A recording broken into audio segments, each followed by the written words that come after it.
kabar? Semoga kalian dalam keadaan baik-baik saja. Mari kita saksikan video pembelajaran materi untuk hari ini. Selamat menyaksikan.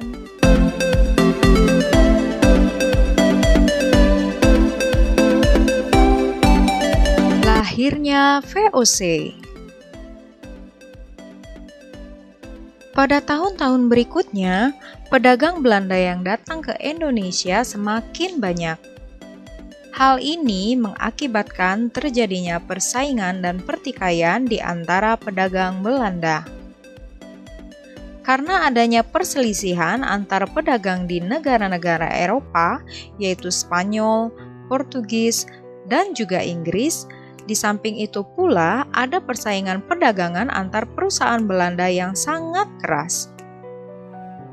Sehingga kerajaan Belanda memanfaatkan situasi itu dengan berusaha menyatukan pedagang Belanda yang ada di lautan untuk membentuk suatu kongsi dagang bersama.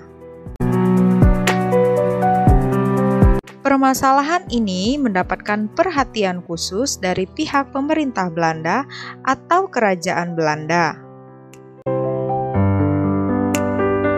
Sebab adanya perselisihan kongsi dagang antar pedagang Belanda dapat merugikan kerajaan Belanda sendiri.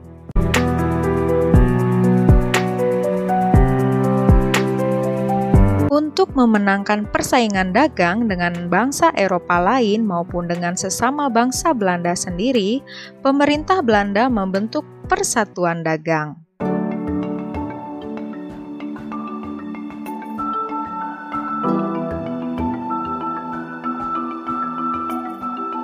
Maka, pada tanggal 20 Maret 1602, berdirilah Verenigde Oost-Indische Compagnie atau VOC, yang artinya Persatuan Dagang Hindia Timur.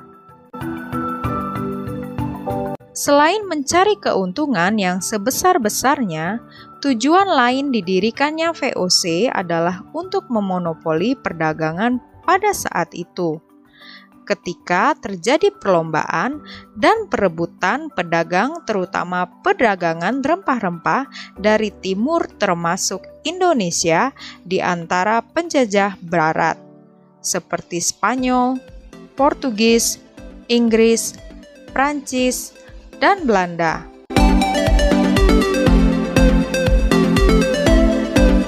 VOC sendiri memiliki beberapa kewenangan dan hak-hak istimewa atau dikenal dengan hak oktroi dalam menjalankan tugasnya.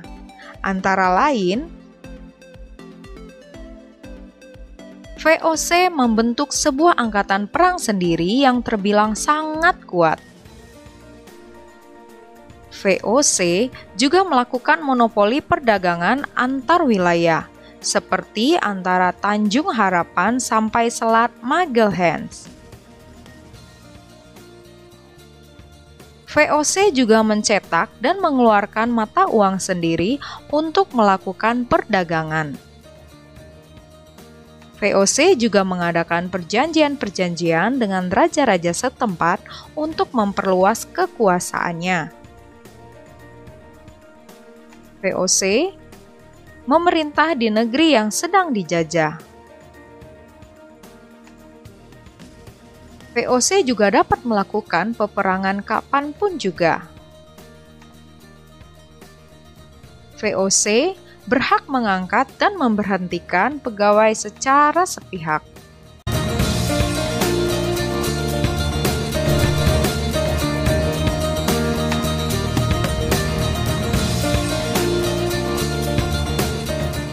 Adalah Peter Booth, diangkat sebagai Gubernur Jenderal VOC yang pertama dan berkedudukan di Ambon. VOC melakukan monopoli perdagangan rempah-rempah, artinya rempah-rempah hanya boleh dijual kepada VOC dengan harga yang ditentukan oleh VOC.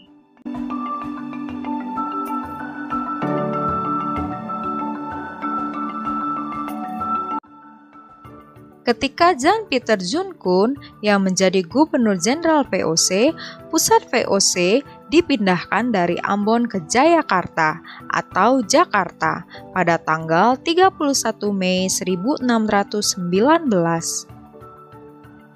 Jayakarta dianggap sebagai tempat yang sangat strategis, dekat dengan pelabuhan, ramai para pedagang, dan mempermudah jalur perdagangan dan pelayaran internasional. Nama Jayakarta pun diganti menjadi Batavia.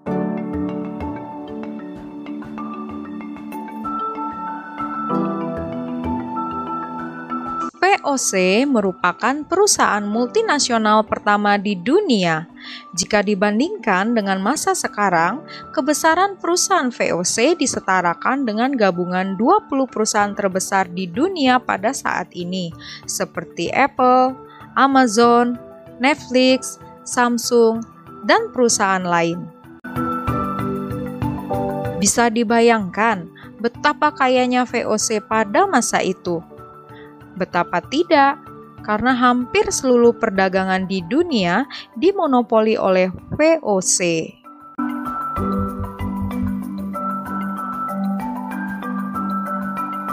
Di balik kemegahan kekuasaannya, VOC ternyata memikul banyak utang. Biaya untuk menumpas pemberontakan-pemberontakan yang terjadi dan korupsi menyebabkan VOC tidak mampu lagi memikul beban utang tersebut. Akhirnya, VOC meminta bantuan kepada pemerintah Belanda. Menjelang abad ke-19, keadaan keuangan VOC semakin memburuk, sehingga mengalami kebangkrutan dan keruntuhan. Segala milik dan utang VOC diambil alih oleh pemerintah Belanda.